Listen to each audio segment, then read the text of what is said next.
Assalamualaikum warahmatullahi wabarakatuh. Alhamdulillahirabbil alamin. Salam sehat dan salam bahagia. Pada kesempatan kali ini saya akan menyampaikan tentang penyelenggaraan sholat Idul Adha dan tata cara penyembelihan hewan kurban di masa kebiasaan baru. Berdasarkan Surat Edaran Menteri Agama Nomor 15 Tahun 2020 tentang panduan penyelenggaraan kegiatan keagamaan di rumah ibadah dalam mewujudkan masyarakat produktif dan aman COVID-19 di masa pandemi. Yang kedua, sesuai dengan Edaran Menteri Agama Nomor 18 Tahun 2020 tentang penyelenggaraan sholat Idul Adha dan tata cara penyembelihan hewan kurban menuju masyarakat produktif COVID-19. Ketentuan umum, tempat penyelenggaraan kegiatan sholat Idul Adha atau rumah ibadah yang sudah mendapatkan surat keterangan aman COVID-19 dari tim gugus tugas. Dan penyembelihan hewan kurban bisa dilaksanakan di semua daerah dengan memperhatikan protokol kesehatan dan telah melakukan koordinasi dengan pemerintah daerah setempat.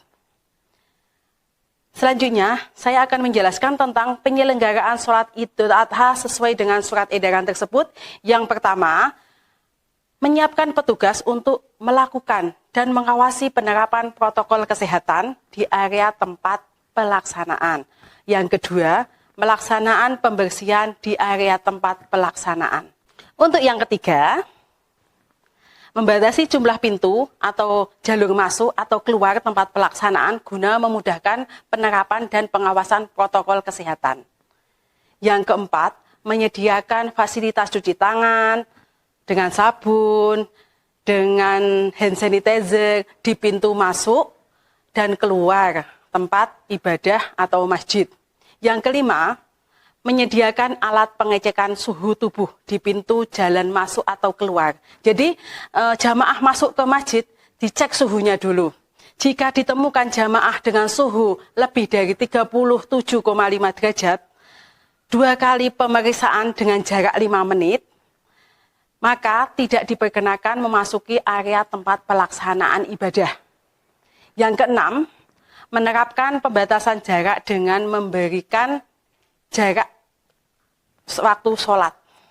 Yang ketujuh, mempersingkat pelaksanaan singkat dan khutbah Idul Adha tanpa mengurangi syarat ketentuan dan rukunnya. Yang kedelapan, tidak menjalankan kotak tempat infak. Jadi kotak tempat infak itu tidak boleh dijalankan secara berpindah-pindah karena rawan terhadap penularan penyakit karena dari tangan diletakkan di pintu masuk sebelah kanan masjid atau kiri masjid. Jadi untuk lebih amannya dari kontak antara tangan pindah ke tangan. 9. Penyelenggara memberikan himbauan kepada masyarakat tentang protokol kesehatan. Pelaksanaan sholat Idul Adha tersebut meliputi yang pertama, jamaah dalam kondisi sehat. Jadi untuk jamaah yang sakit, itu diperkenankan tidak mengikuti sholat Idul Adha. Yang kedua, membawa sajadah atau alat sholat masing-masing, sajadah, mekena, dan lain sebagainya. Diusahakan untuk wudhu di rumah masing-masing. Yang ketiga, menggunakan masker sejak keluar dari rumah selama berada di area pelaksanaan. Bagi yang tidak menggunakan masker, dimohon untuk pulang mengambil masker.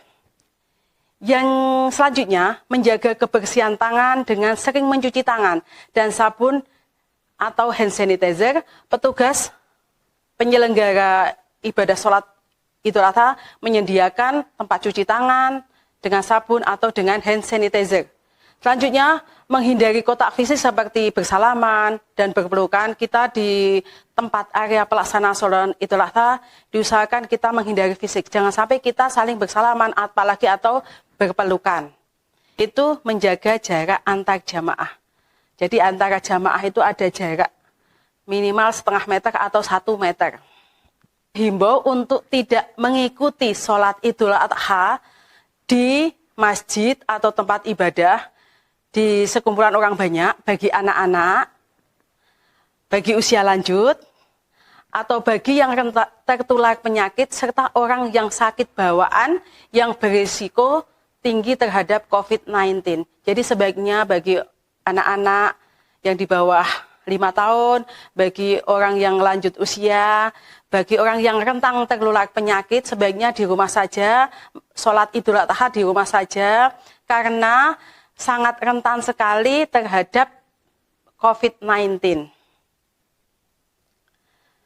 Tentang ketentuan penyembelihan hewan kurban, untuk panitia dan penyelenggara, yang pertama harus menerapkan jaga jarak meliputi pemotongan hewan kurban dilakukan di area yang memungkinkan penerapan jaga jarak. Jadi tempatnya diusahakan yang tempat luas, jadi bisa untuk penerapan jaga jarak antara panitia yang satu dengan yang lainnya, sohibul kurban dan sebagainya. Yang kedua, penyelenggaraan mengatur kepadatan di lokasi penyembelihan hanya dihadiri oleh pihak panitia dan sohibul kurban. Pada saat Idul Adha sekarang, pada saat penyembelihan hewan kurban, diharapkan yang hadir panitia dan sohibul kurban. Anak-anak, orang tua untuk tidak menghadiri pada acara penyembelihan hewan kurban. Yang ketiga, melakukan jaga jarak antar panitia pada saat melakukan pemotongan, pengulitan, pencacahan, dan pengemasan daging. Jadi yang harus dilakukan yaitu ada jaga jarak antara panitia, tempat untuk pemotongan sendiri, tempat pengulitan sendiri, pencacahan sendiri, dan pengepasan daging di dalam plastik itu harus sendiri-sendiri. Itu biar ada jaga jarak.